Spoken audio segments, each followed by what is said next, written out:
Fala galera, beleza? Então tá, ó. Galera, acho que vocês acompanharam na mídia, né? Tá bem evidente isso aí, que o Mandetta ele anunciou nas redes sociais, depois fez o pronunciamento, depois o Bolsonaro fez o pronunciamento, já apresentando o novo ministro da Saúde, que o Mandetta está fora. Afinal, o que representa isso, né?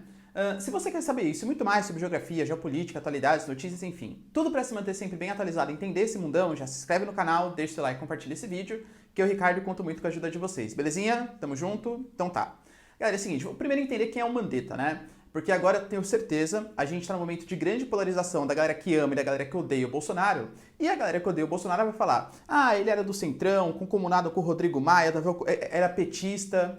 Vamos lá, galera, de verdade, ó. O Mandetta, ele já foi deputado federal, ele não concorreu nem dessa vez, mas ele estava na eleição passada, né, como deputado federal, e ele votou pelo impeachment da Dilma. Ele sim pertence ao MDB, ele sim tem uma ligação forte com o Rodrigo Maia e tal, e ele foi escolhido justamente pelo Bolsonaro para ser ministro da Saúde, para o Bolsonaro tentar se aproximar um pouco do centrão no Congresso. Sim, o Bolsonaro tentou fazer algumas aproximações. Só que, obviamente, ele não faz parte daquela... Porque a gente tem algumas alas no governo do Bolsonaro. Uma ala bem mais liberal, ali liderada pelo Paulo Guedes, uma ala militar muito forte, né, com alguns generais, tal, etc.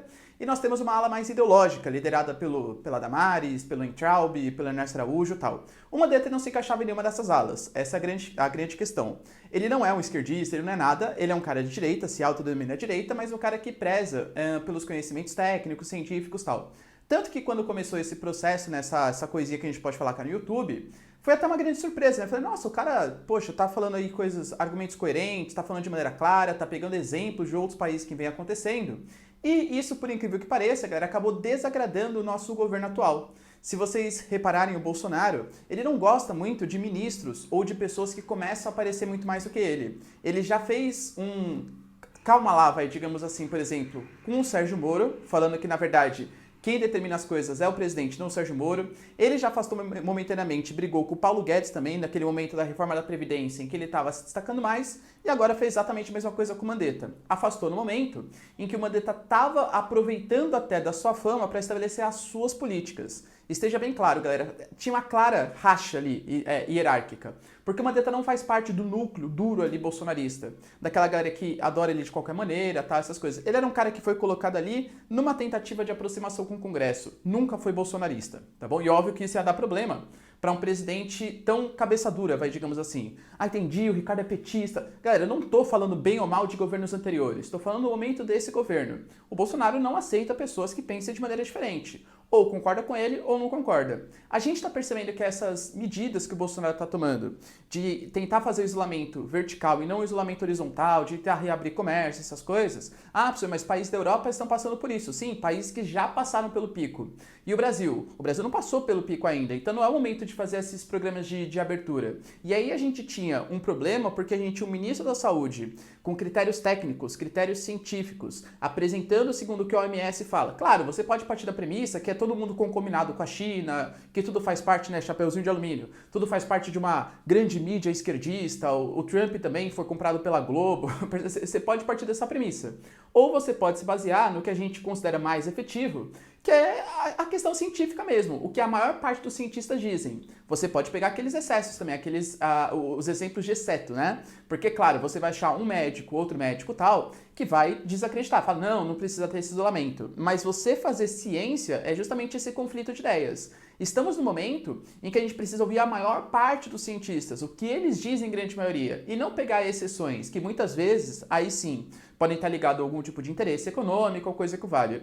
O Brasil, por exemplo, é o único país em que a gente teve manifestação de rua para a galera acabar com o lockdown, acabar com esse período de quarentena. É o único país do mundo onde isso aconteceu. Aqui os nossos empresários, muitas vezes até ligados a esse grupo bolsonarista, né, por exemplo, o Luciano Hang, o Roberto Justus, apoiaram o fim também da quarentena. Aquele sócio lá do Madeiro também, nem sei o nome desse cara lá, do Luciano Huck, também apoiou, percebe? Então, aqui no Brasil a gente está tendo uma postura bastante conservadora, uma postura que às vezes se assemelha muito a um anticientificismo, aí contra a ciência. E o Mandetta não era o cara que ia aceitar esse tipo de coisa. O Mandetta não aceitou esse tipo de argumento vindo do Bolsonaro, então eles começaram a entrar em conflito. Agora que o Mandetta saiu, e depois de dar uma entrevista pro Fantástico, o pior inimigo do Bolsonaro, olha isso, o cara coloca o pior inimigo, uma das principais mídias do país, aliás, a principal mídia do país, né? Lembrando que sabe quem fazia isso também? Deixa eu pensar, quem falava que a Globo era golpista, quem falava que a Globo era culpada de tudo? Lula, né? Dilma tal, Globo lixo, Veja comprada. Exatamente a mesma coisa, percebe? É como se a mídia fosse culpada pelos erros que acontecem. Mas enfim.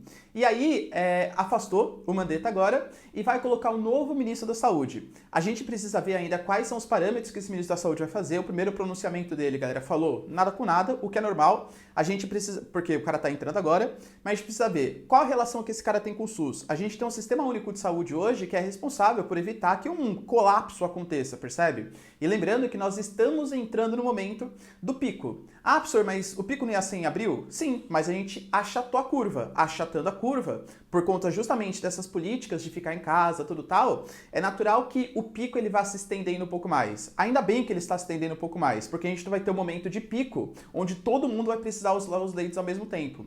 Lembrando que tem estados no Brasil que já estão passando por problema, né?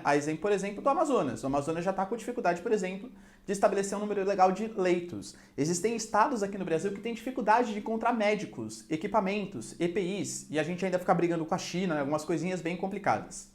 Vamos ver o que esse novo ministro da Saúde vai fazer. Eu, particularmente, estou bastante preocupado porque eu acho que a área da saúde era um dos pontos que estava dando certo no Brasil. Professor, você acha que ele pode acabar com o lockdown, então, agora, acabar a quarentena? Não pode.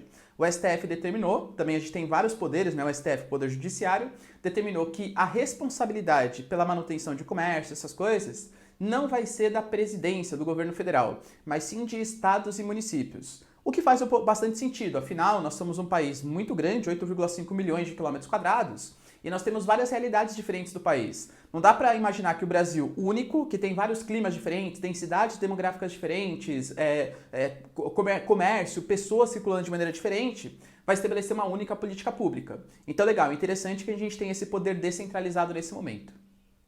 Tudo bem, galera? Deu para entender essa análise que eu fiz aqui da demissão do Mandetta? Então, se vocês curtiram, já deixa o seu like, se inscreve no canal. E é isso aí, galera. Se discordar também, deixa nos comentários de maneira educada, por favor. E é isso aí. Beijos, abraços e